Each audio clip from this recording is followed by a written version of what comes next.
ഏഷ്യാകപ്പിൽ India-Pak പോരാട്ടം നാളെ. Pahalgam ആക്രമണത്തോടെ India-Pak ബന്ധം കൂടുതൽ വഷളായതിന് പിന്നാലെ നടക്കുന്ന ആദ്യ മത്സരമാണിത്.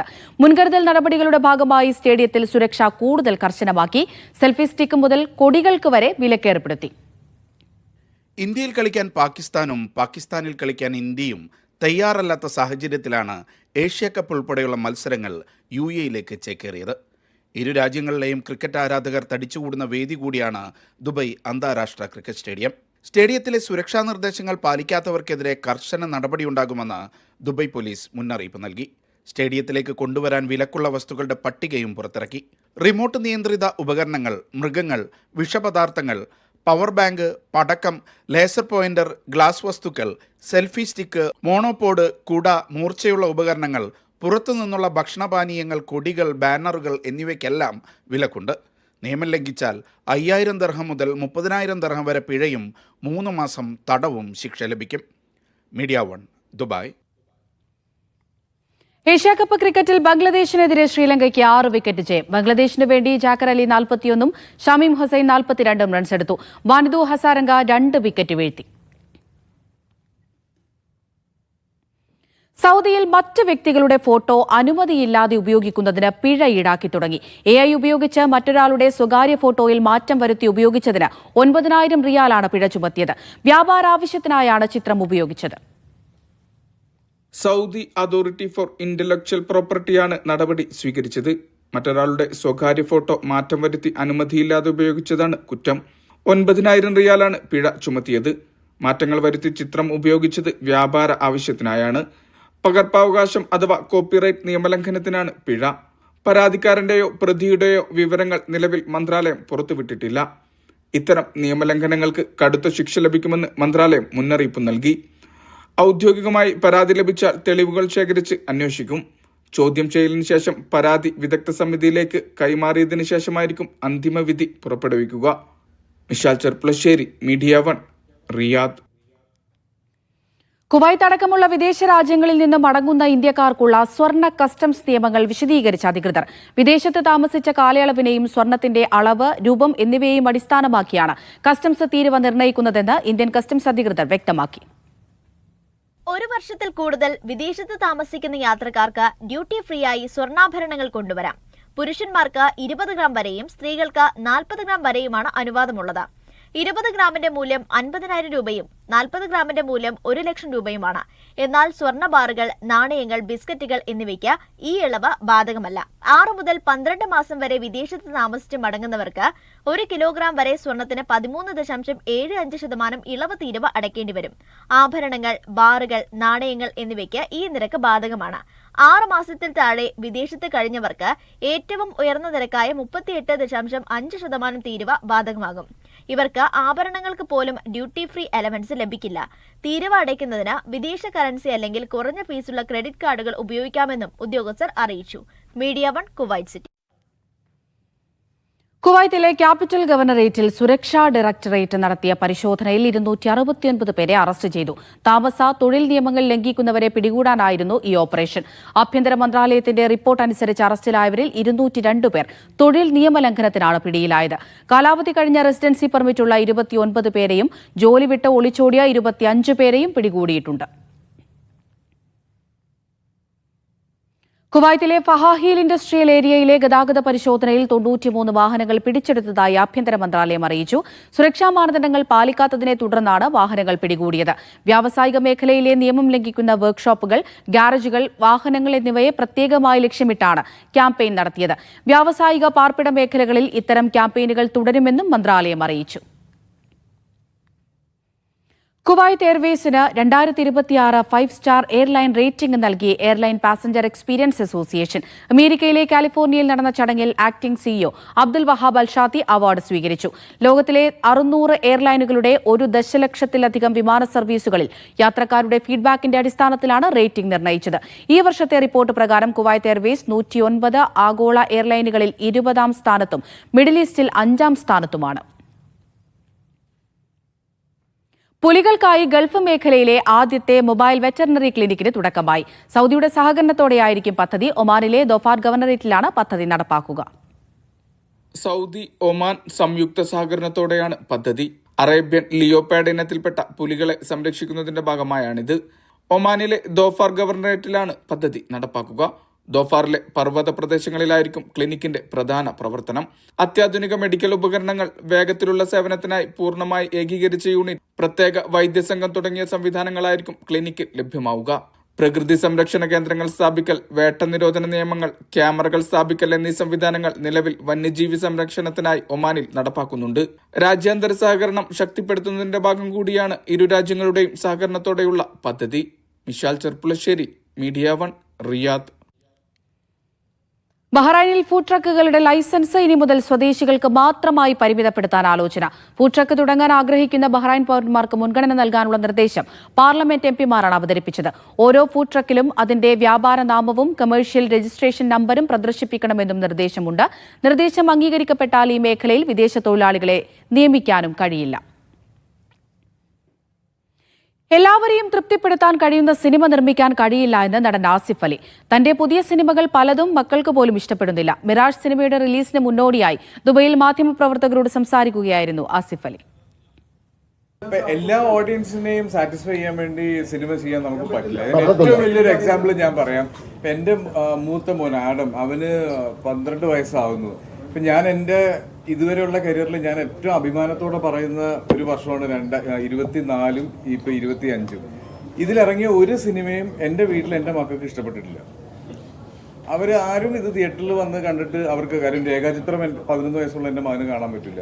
ഇപ്പം ഞാൻ ഇങ്ങോട്ട് വരുമ്പോൾ ഇവൻ എന്നോട് ചോദിച്ചു, ഡാഡ് എന്താ ലോകയിൽ അഭിനയിക്കാത്തത് എന്നാണ് ചോദിച്ചത്. പുതിയ കഥകൾ കേൾക്കാൻ സിറ്റിംഗ് ഫീസ് നൽകിയ ആളെ വെച്ചിട്ടുണ്ടെങ്കിലും മികച്ചതെന്ന് തോന്നുന്ന കഥകൾ അപൂർവമാണെന്ന് സംവിധായകൻ ജീത്തു ജോസഫ് പറഞ്ഞു. ഇത് സ്ക്രീൻ പ്ലേ ആയി സ്ക്രിപ്റ്റ് ആകുമ്പോൾ ആ കഥ ആ 10 മിനിറ്റ് എങ്ങനെ നമ്മളെ പിടിച്ചിരുത്തിയോ അതുപോലെ പിടിച്ചിരുത്താൻ പറ്റുന്ന സ്ക്രിപ്റ്റ് വരണം. അവിടെയാണ് എല്ലാവരും പാളിപ്പോകുന്നത്. പിന്നെ കഥകളിൽ ഇപ്പം എൻ്റെ അടുത്ത് വരുന്ന കഥ ത്രില്ലറുടെ ഘോഷയാത്രയാണ്. അത് ചിലപ്പോൾ ഞാൻ ചെയ്ത ത്രില്ലറും വേറെ ചെയ്ത ത്രില്ലറിൻ്റെ കോമ്പിനേഷൻസ് ഒക്കെ കയറി വരും.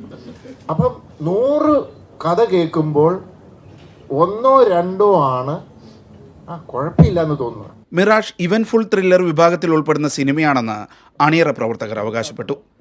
നടൻ ഹക്കീം ഷാജഹാൻ, നടി ഹന്ന റെജി, നിർമ്മാതാവ് മുകേഷ് ആർ മേത്ത, കണ്ണൻ നായർ, അനീഷ് വാദ തുടങ്ങിയവർ വാർത്താസമ്മേളനത്തിൽ പങ്കെടുത്തു. Media 1, Dubai. വെള്ളാപ്പള്ളിയെ പോലെ മതവിദ്വേഷം പരത്തുന്നവരെ ചേർത്ത് പിടിക്കുന്ന CPM നയം അപമാനകരമെന്ന് പ്രവാസി വെൽഫെയർ. സൗദിയിലെ ജിദ്ദയിൽ സംഘടിപ്പിച്ച കുടുംബ സംഗമത്തിൽ സംസാരിക്കുകയായിരുന്നു സംഘടനാ നേതാക്കൾ. വെള്ളാപ്പള്ളിയെ പോലെ മതവിദ്വേഷം ആവർത്തിച്ചു പറയുന്നവരെ CPM ചേർത്ത് പിടിക്കുകയാണ്. അവരെ സമൂഹത്തിന് മാതൃകയാണെന്ന തരത്തിൽ കാണിക്കുകയും ചെയ്യുന്നു. ഇത് അപമാനകരമാണെന്ന് പ്രവാസി വെൽഫെയർ നാഷണൽ കമ്മിറ്റി അംഗം ഉമ്മർ പാലോട് പറഞ്ഞു. പ്രവാസി വെസ്റ്റേൺ പ്രൊവിൻസിന്റെ കീഴിൽ നടത്തിയ കുടുംബസംഗമത്തിൽ സംസാരിക്കുകയായിരുന്നു അദ്ദേഹം. പ്രവർത്തകർ ഒരുക്കിയ നാടകം, വില്ലടിച്ചാമ്പാട്ട് തുടങ്ങിയ കലാവിഷ്കാരങ്ങൾ കുടുംബസംഗമത്തിന്റെ ഭാഗമായി.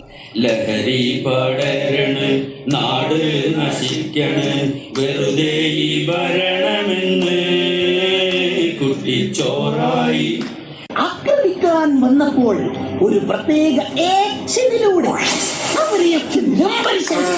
35 വർഷം പിന്നിട്ട മുതിർന്ന പ്രവാസി വെൽഫെയർ അംഗങ്ങളെ ചടങ്ങിൽ ആദരിച്ചു. പ്രവാസി വെൽഫെയർ വെസ്റ്റേൺ പ്രൊവിൻസ് പ്രസിഡന്റ് റഹീം ഒതുക്കുങ്ങൽ അധ്യക്ഷനായി. അഷ്റഫ് പാപ്പിനിശ്ശേരി, സുഹറ ബഷീർ, CH ബഷീർ, ബഷീർ ചുള്ളിയൻ തുടങ്ങിയവർ നേതൃത്വം നൽകി. Media 1, Jeddah. ഓൺലൈൻ വഴി കുട്ടികൾ പീഡിപ്പിക്കപ്പെടുന്നത് തടയാൻ ഉദ്യോഗസ്ഥർക്ക് UAE നൽകിയ പരിശീലനത്തിന്റെ ഫലമായി വിവിധ രാജ്യങ്ങളിലെ 72 പേർ അറസ്റ്റിലായി. UAE ആഭ്യന്തര മന്ത്രാലയമാണ് ഇക്കാര്യം അറിയിച്ചത്. UN ഏജൻസിയുമായി സഹകരിച്ചാണ് UAE പരിശീലനം നൽകിയിരുന്നത്. ലാറ്റിൻ അമേരിക്കൻ രാജ്യങ്ങളിലെ ഉദ്യോഗസ്ഥർക്കായിരുന്നു പരിശീലനം. ഈ രാജ്യങ്ങളിൽ നിന്നാണ് 72 പേർ പിടിയിലായതെന്നും മന്ത്രാലയം അറിയിച്ചു. ബഹ്റൈനിലെ പ്രമുഖ പ്രവാസി അസോസിയേഷനായ ഇന്ത്യൻ ക്ലബിനെ ഇനി ജോസഫ് ജോയ് നയിക്കും. കഴിഞ്ഞ ദിവസം നടന്ന തെരഞ്ഞെടുപ്പിൽ ജോസഫ് ജോയ് നയിച്ച ടീം ഡൈനാമിക് മികച്ച വിജയമാണ് നേടിയത്. 12ൽ 11 സീറ്റുകളിലും ടീം ഡൈനാമിക് പാനൽ സ്ഥാനാർത്ഥികൾ വിജയിച്ചു. ജോസഫ് ജോയ് പ്രസിഡന്റായും അനിൽകുമാർ R ജനറൽ സെക്രട്ടറിയായും വിദ്യാധരൻ വൈസ് പ്രസിഡന്റായുമുള്ള ഭരണസമിതിയാണ് തെരഞ്ഞെടുക്കപ്പെട്ടത്. കുവൈറ്റിലെ ഹുദ സെന്റർ പ്രഥമ പുരസ്കാരത്തിന് കേരളത്തിലെ പ്രശസ്ത എഴുത്തുകാരൻ MPA ഖാദിർ കരുവംപോയിലിനെ തെരഞ്ഞെടുത്തു. വിവിധ മതഗ്രന്ഥങ്ങളും ചരിത്ര രചനകളും സൂക്ഷിച്ചു വെക്കുന്ന ഇദ്ദേഹം നിരവധി പുസ്തകങ്ങൾ രചിച്ചിട്ടുണ്ട്.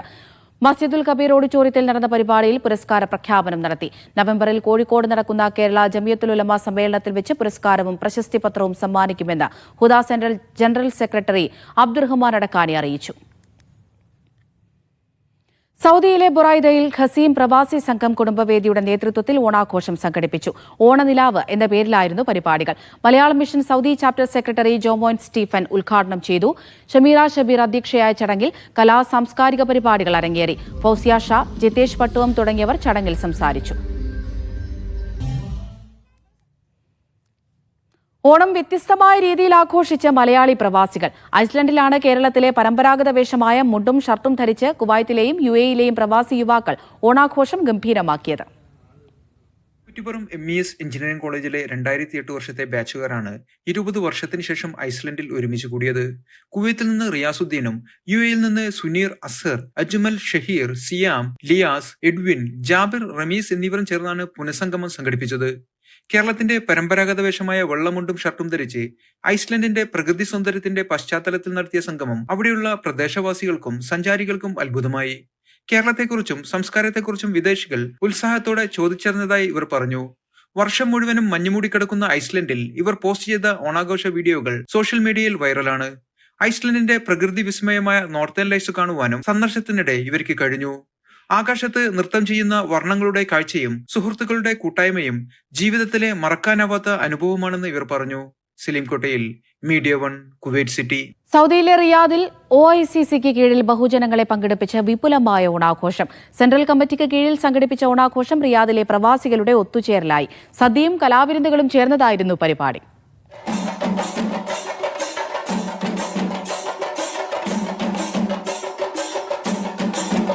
നാട്ടിൽ ആഘോഷങ്ങൾ കഴിഞ്ഞു. പക്ഷെ സൗദിയിൽ തിരുവോണം കഴിഞ്ഞുള്ള ആദ്യ വാരാന്ത്യവും ഓണാഘോഷത്തിൻ്റെതായിരുന്നു. ബഹുജനങ്ങൾക്കായി കോൺഗ്രസ് പോഷക സംഘടനയായ OICC റിയാദ് സെൻട്രൽ കമ്മിറ്റി നടത്തിയതായിരുന്നു ഈ ആഘോഷ പരിപാടി.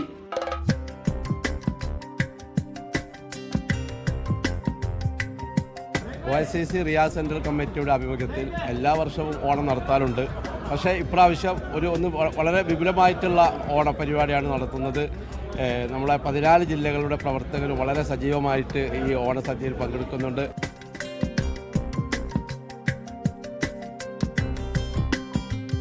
നമ്മുടെ നാട്ടിലും ലോകത്തെമ്പാടും മനുഷ്യർ തമ്മിൽ പ്രശ്നങ്ങളുടെ ഒരു കാലമാണ്. സ്നേഹത്തിൻ്റെ ഒരു പുതിയ പാലം തീർക്കാൻ വേണ്ടിയാണ് OICC റിയാദിലെ മലയാളികളെ പങ്കെടുപ്പിച്ചുകൊണ്ടുള്ള ഇതുപോലുള്ള വിശാലമായ ഒരു ആഘോഷ പരിപാടി സംഘടിപ്പിച്ചിരിക്കുന്നത്. 2000-ഓളം പേരെത്തി ഈ ഓണാഘോഷത്തിൽ. മുൻകാലങ്ങളിലൊക്കെ തന്നെ 1000-1500 ആയിരുന്നു. ഈ പ്രാവശ്യം 2000-ലധികം ആളുകളെ നമ്മൾ പ്രതീക്ഷിക്കുന്നുണ്ട്. റിയാദിലെ പൊതുസമൂഹത്തിൻ്റെ ഒരു പരിച്ഛേദം തന്നെ നമുക്കിവിടെ കാണാൻ സാധിക്കും.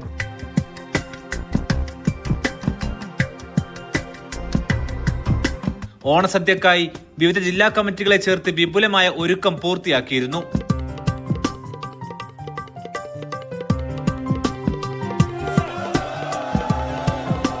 ഇതിനെല്ലാ സഹകരണവും ഏറ്റവും കൂടുതലുണ്ട്. റിയാദിലെ ജില്ലാ പ്രസിഡന്റുമാരുടെ ഒരു നേതൃത്വവും സെൻട്രൽ കമ്മിറ്റിയുടെ നേതൃത്വവും ഗ്ലോബൽ നാഷണൽ കമ്മിറ്റി എല്ലാവരുടെയും ഒരു സഹകരണം കൊണ്ടാണ് ഈ ഒരു സംവിധാനം വിജയിച്ചത്. സക്കീർ ദാനത്ത്, ഷംനാദ് കരുനാഗപ്പള്ളി, അമീർ പട്ടണത്ത്, സുരേഷ് ശങ്കർ, കരീം കൊടുവള്ളി, നൌഫൽ പാലക്കാടൻ തുടങ്ങി നിരവധി പേർ നേതൃത്വം നൽകി. വിവിധ ജില്ലാ പ്രസിഡന്റുമാരും ഭാരവാഹികളുമായിരുന്നു സംഘാടനത്തിന് പിറകിൽ. വിവിധ കലാപരിപാടികളും ആഘോഷത്തിന്റെ ഭാഗമായി.